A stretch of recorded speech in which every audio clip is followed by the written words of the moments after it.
Hello guys, আজ আমরা দেখতে যাচ্ছি টি-টোয়েন্টি বিশ্বকাপ কে কতবার জিতেছে এবং কত সালে জিতেছে। তো শুরু করা যাক। তো প্রথম কে কে নিয়েছে আমরা দেখি। প্রথম নিয়েছে ওয়েস্ট ইন্ডিজ 1975 সালে একটি, তারপরও আবার ওয়েস্ট ইন্ডিজ 1979 সালে একটি, তারপর আবার ইন্ডিয়া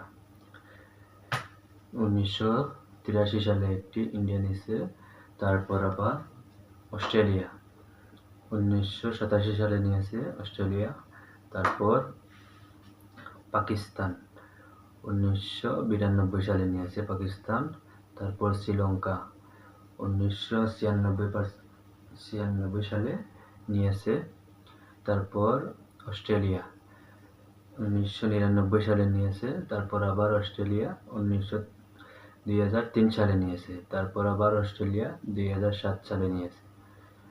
পরপর 3টি ওয়ার্ল্ড কাপ অস্ট্রেলিয়া নিয়েছে, তারপর আবার ইন্ডিয়া 2011 সালে একটি নিয়েছে, তারপর আবার অস্ট্রেলিয়া 2015 সালে নিয়েছে,